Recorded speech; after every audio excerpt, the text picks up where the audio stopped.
Boa tarde, pessoal. Tudo bem com vocês? Estou eu aqui de novo para fazer com vocês uma reflexão essa semana sobre um assunto que impacta diretamente na nossa vida. Eu acredito que todo mundo que tenha dado uma passadinha no supermercado tenha sentido esse espanto na hora de reforçar a sua despensa. Mas antes, eu gostaria de pedir para todo mundo que me acompanha deixar o seu joinha, compartilhar com os amigos, comentar o vídeo, criar interação e para quem está chegando agora, se inscrever no canal, que isso é muito importante para a gente conseguir alcançar mais pessoas, né? E conseguir conversar sobre esses assuntos e trazer esses assuntos que parecem tão distantes da gente mais para a nossa realidade.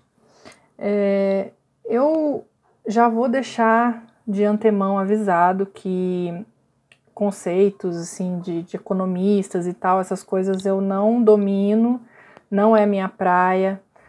O que eu faço aqui é baseado no retrato do momento que a gente está vivendo e essas coisas mais embasadas eu deixo para os especialistas.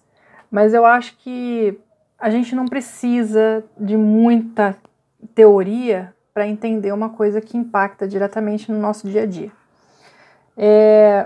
Eu estava conversando esses dias, acho que há uns 3 dias atrás e hoje à tarde também, com um amigo muito querido, o Peterson. Peterson, beijo para você, você me ajuda muito. Não só ele, como todos os outros com quem eu converso e troco ideias sobre diversos assuntos nos grupos de WhatsApp, por aí afora. Mas o Peterson, ele é uma pessoa que tem muito conteúdo e ele é muito acessível, né? Então, a gente conversou sobre esse assunto da inflação. É inflação? É deflação? O que está acontecendo e tal. E eu vou passar para vocês o que eu entendi, né, das explicações dele, dessa conversa que eu absorvi. Então, todo mundo fala que porque a inflação está corroendo o salário e lá, né? Então, o que na realidade está acontecendo? Qual que é o problema que o Brasil está tendo? O Brasil, segundo o que eu entendi, está tendo um problema de câmbio, né? Quem aqui não se lembra, né, não se recorda, acho que há 2, 3 meses atrás saiu uma matéria falando sobre a fuga histórica de capitais que ocorreu no país. Muito pela insegurança com o governo, né, todas essas questões políticas impactam muito nessa questão de investir ou não no país A, B ou C. E a gente tem um presidente que, infelizmente, ele pode ser amado por alguns, mas competência, de fato, ele não tem, né? A gente não pode dizer que ele seja um cara que está no lugar certo e que vai fazer um bom governo. Eu acredito que a gente vai sair muito baqueado desses 4 anos de governo do Bolsonaro. Mas, enfim, não é uma coisa que começou com o Bolsonaro. O que a gente chegou à conclusão, conversando, né, eu conversando com esse meu amigo Peterson, foi que o Brasil ele vem sofrendo um processo de desindustrialização. De novo a desindustrialização? Sim. Vem sofrendo um processo de desindustrialização desde Fernando Collor, quando abriu a economia e quebrou as empresas que a gente tinha aqui, a Gurgel, por exemplo, CCE e Gradiente e tantas outras que a gente tinha. Quebraram porque não tinham as mesmas, vamos dizer assim, as mesmas chances de concorrer de igual para igual com as empresas que vieram de fora ofertar os seus produtos aqui dentro. Então, essa falta de industrialização que nós temos hoje, que é latente e que cada dia mais você vê que faz falta para a economia, né, para a macroeconomia. E aí essa falta, né, de indústria que a gente tem no país faz com que a nossa moeda perca, né, perca valor de poder de compra. Por quê? Porque a gente não tem um lastro que se dá com a produção industrial, né, com o desenvolvimento de tecnologia, com a geração de riquezas. E a gente tem um país hoje que vive de prestação de serviço, que está mais ligado a desenvolvimento de distribuição de renda. Ele pode até ajudar em algumas regiões e tal, mas, por exemplo, essa prestação de serviço que eu me refiro é Uber, iFood, todos esses aplicativos que surgiram agora, né, com esse boom, né, do delivery,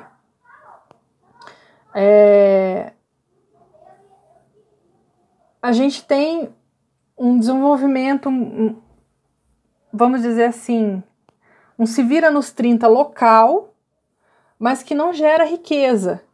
Porque ele só transfere, é quem tem o serviço e quem pode pagar.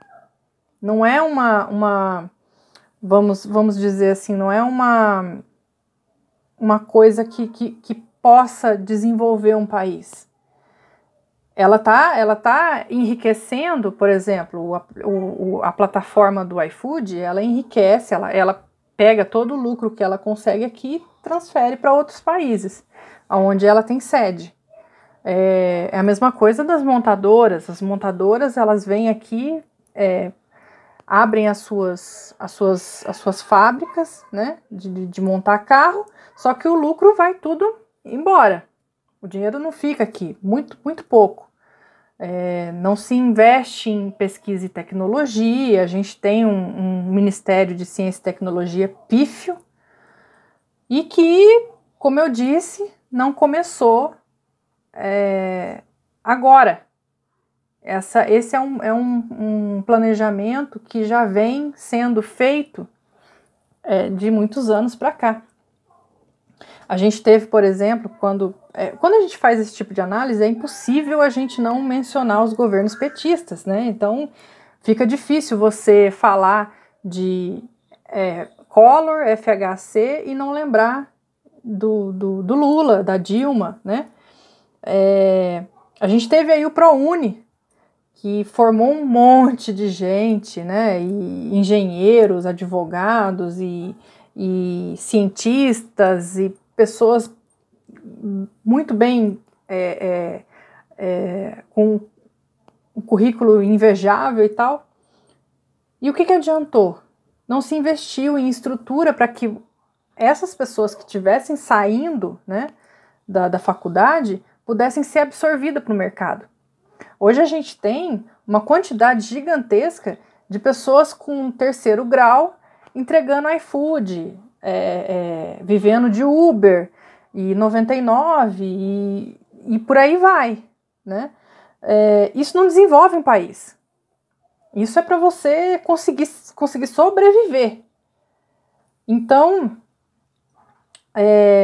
no que tudo isso impacta, né, no preço da cesta básica. A gente tem, por definição, que esses grãos são commodities, né? E as commodities todas são cotadas em dólar, tal.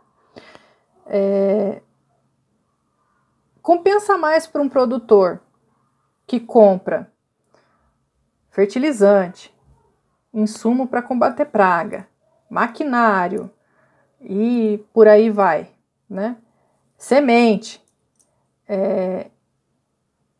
toda cotada a dólar. Compensa mais para ele vender a dólar, ou seja, exportar esse produto, ou vender aqui dentro em real? Compensa mais ele exportar. Eu estava vendo que o Ministério da Agricultura divulgou esses dias que um balanço aí de julho, de janeiro a julho ou agosto, uma coisa assim, que o Brasil importou 419 toneladas, mas exportou 1 milhão e quase 1 milhão e 200 mil ou 1 milhão e 500 mil toneladas de grãos, né, de arroz. Que isso quer dizer para a gente? Quer dizer que pro agricultor, né, pro cara do agronegócio, né, não o agricultor, o pequeno, porque o pequeno agricultor tá tão, vamos dizer assim, tá tão na merda quanto a gente que tá comprando arroz caro. Pro cara do agronegócio, o gigante do agronegócio, para ele é mais vantajoso ele exportar a maior parte da produção dele e deixar uma quireirinha para vender aqui. E depois, se acaso faltar, ele importa isso daí em dólar e repassa o custo para o consumidor. E aí você vê o Bolsonaro falando na televisão, pedindo para que os supermercadistas sejam patriotas. O cara é tão insano que ele, em vez de pedir para o cara que está lá no topo da cadeia ser patriota, né, e segurar o rojão do prejuízo, ele vem pedir para o cara que está no fim, quase no fim da cadeia. É o penúltimo ali, né? É ridículo, sabe? E você vê que todos esses assuntos, indústria, câmbio, produção, tá tudo interligado, consumo, né? Tá tudo interligado. Porque se a gente fosse um país que tivesse um povo que gerasse demanda, a gente ia ter uma moeda muito mais forte. E gerar demanda o que é? Ter uma indústria forte, ter bons salários, né? Ter uma estruturação social diferente dessa que a gente tem hoje, né? Ele me mandou, esse meu amigo me mandou uma tabela que pega desde o ano de 96, né, que se eu não me engano, acho que o real foi criado em 94, começou a ser implementado entre 94 e 95, se eu não me engano, mas ele pegou uma tabela desde de 96 até hoje, né, sobre o salário mínimo. E o nosso salário mínimo nunca foi suficiente para suprir todas as necessidades que a gente tem de transporte, educação, saúde, lazer, moradia, comida, enfim, né? Nunca, sempre para você, lá no começo do plano real, parece que o salário era 120 reais, uma coisa assim, e o necessário para você cobrir todas essas necessidades era 300 reais, uma coisa assim. Tem até essa tabela, eu vou tentar deixar na descrição do vídeo para vocês darem uma olhadinha.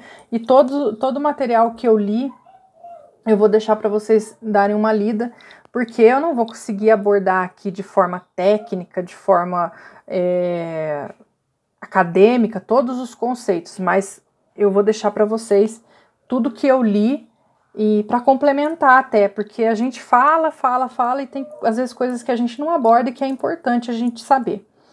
Mas nessa questão, né, da alta da cesta básica, o que ele me chamou a atenção, porque, né, a gente às vezes fica muito focado num determinado período de tempo e esquece o que passou. O que ele me explicou foi que a gente sempre viveu, né, tendo menos dinheiro do que a gente necessitava para gastar, ou que esse dinheiro tinha menos poder de compra do que a gente precisava para sobreviver. E hoje, por exemplo, a gente tem um salário de 1.045, né, se eu não me engano, tá em torno de 1.045, E o salário, que seria o ideal para a gente suprir todas essas demandas que eu falei anteriormente, é mais de 4.500. Então, como é que você vive com um salário de 1.045, com um arroz custando R$40, né, o quilo? Como que você reverte isso?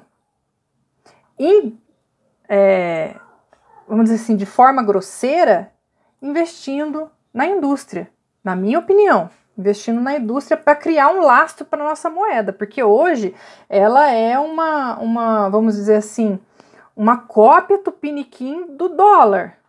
Vamos dizer assim, ela é lastreada no dólar, falando a grosso modo. É uma cópia barata do dólar. Então, o que a gente precisa fazer? O que os governos precisariam fazer? A gente teve até um ensaio disso no governo Dilma, né, que começou-se a investir em estaleiro, né, para a indústria naval e tal, e de repente acabou, né? Não tem mais. A gente tinha uma empreiteira que estava pujante aí no mercado, e aí veio a Lava Jato e pau, derruba ela. A gente teve diversas outras empresas que teriam condições de gerar riqueza para o país, de gerar atividade econômica eficiente para o país, de gerar emprego, de gerar bem-estar social e por aí vai, né? E que foram mortas no ninho sem dó, com essa história de livre mercado, de livre demanda e piriri-pororó, só que trazem uma empresa, por exemplo, uma empresa dos Estados Unidos para cá, e lá nos Estados Unidos as empresas têm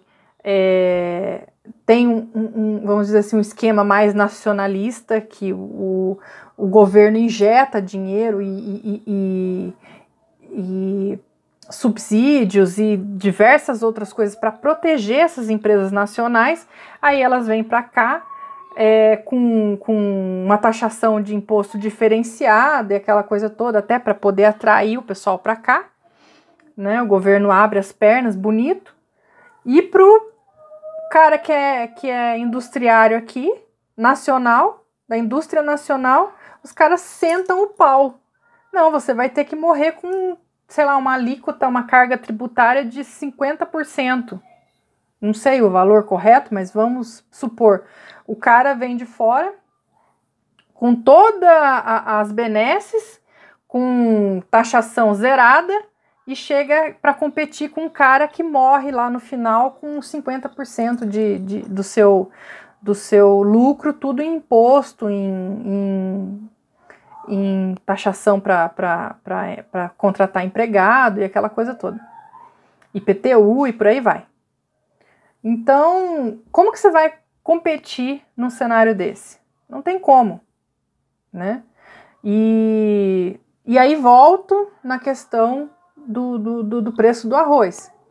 Se a gente tivesse uma indústria nacional que fizesse fertilizante, que fizesse maquinário, que atendesse toda a cadeia produtiva agrícola nacional, fatalmente a gente teria produtos mais baratos, porque a gente não precisaria estar importando esses produtos, igual acontece com a gasolina. A gasolina a gente manda o produto bruto, né? E aí lá eles fazem todo o beneficiamento e volta custando 5, 6, 10 vezes mais caro do que a gente vendeu. Então é um negócio da China que a gente faz. E isso acontece também na agroindústria. Né? A gente tem uma agroindústria que a maior parte dos insumos da cadeia produtiva ela tem que buscar fora. E buscar em quê? Em dólar. E aí ela vai repassar vamos dizer assim, esse custo de produção de que jeito? No preço. Então, é muito complicado. E aí você vê o pessoal falando de inflação. Segundo o que esse meu amigo me explicou, a inflação do país estava cotada para ser 4%, né, o teto, 4% de inflação. Se a gente pegar todos os índices que medem, né, o IPCA, como é que era o outro nome do... deixa eu ver aqui, eu anotei. INPC, não dá 1,5%, dá 0,8, 0,9%, acho que não chegou a 1% ainda. E como que a gente tem inflação? Se a gente está abaixo, muito abaixo do teto.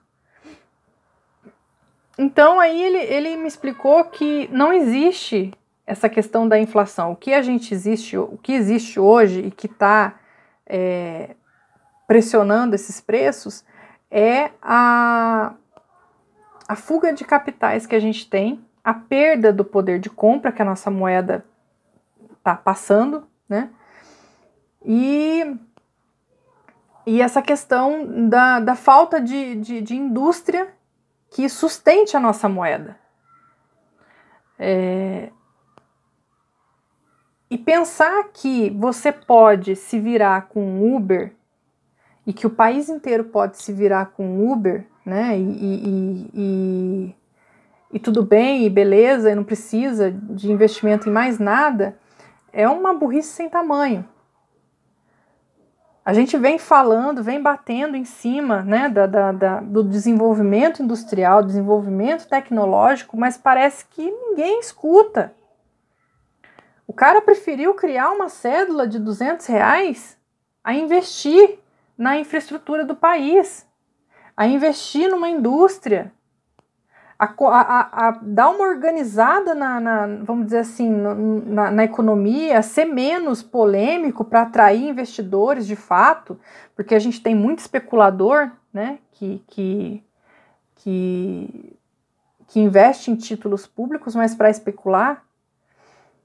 Mas assim, aquele cara que quer contribuir mesmo, que quer investir no país, quer investir na indústria aqui, não faz porque o governo não passa segurança. E aí a gente fica pensando, né? Quando que a gente vai ter um governo que realmente pense, né, nesse lado? Porque nós tivemos aí um sopro de esperança com o governo Lula. Não aconteceu. O cara apostou nas commodities e foi embora. E acabou-se. Nós poderíamos estar desenvolvendo usinas nucleares, nós poderíamos estar desenvolvendo ferrovias, nós poderíamos estar com a indústria naval, nós poderíamos estar fazendo N coisas se a gente tivesse um governante comprometido. Mas a gente não tem. A gente só tem pessoas que querem retalhar o que restou. Porque, se eu não me engano, nós somos o único país que detém a tecnologia de exploração de petróleo em águas profundas. E o que isso virou? Virou em nada. Né? Nós não conseguimos, desde dos leilões lá do pré-sal, a gente não se vê falar em mais nada nessa parte. E a Petrobras tem competência, vamos dizer assim, tem potencial para ser uma puta de uma empresa. E o que está acontecendo agora? Estão tentando tirar dinheiro de tudo quanto é lado, tirar investimento e maquiar balanço e fazer isso e fazer aquilo para tentar vender o mais rápido possível. Se não dá para vender tudo, vamos esquartejar para vender. Mesma coisa estão fazendo com os Correios, mesma coisa fizeram com as usinas eólicas e vão fazer com outras de energia. E, gente, a gente não temos um governante comprometido com o nosso país e com o nosso desenvolvimento. E aí, isso tudo que eu falei para vocês impacta na sua vida quando você vai no supermercado, por exemplo. Você pode até achar que tudo que eu falei aqui foi uma grande baboseira, mas quando você for no supermercado, você vai ver que os preços estão subindo, que o seu dinheiro, cada vez mais você, por exemplo, com R$ 100 há um ano atrás, você conseguia trazer 5 sacolas do mercado.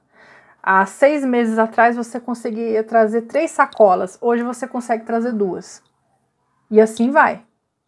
Por quê? Porque o nosso dinheiro não tem lastro. O nosso dinheiro não tem aonde se apoiar. Os investidores estão tirando dinheiro do país. E a gente não tem um governo comprometido com a resolução desse problema. Eu acho que vou parar por aqui, porque já está muito longo o vídeo. Quem gostou, dá o like aí, se inscreve no canal, compartilha com os amigos e vamos continuar aí observando o que vai acontecer, né, nesse meio tempo aí agora. Eu vou deixar para vocês na descrição do vídeo todas as matérias que eu li e todos os artigos vou tentar colocar e anexar na descrição do vídeo. É isso, gente. Obrigada. Tenham todos uma boa semana e um bom final de semana. E vamos aí, firme e forte, resistindo até aparecer, né, alguém que esteja comprometido, que é uma coisa que eu acho que está muito difícil, está muito longe. Mas é isso. Até mais.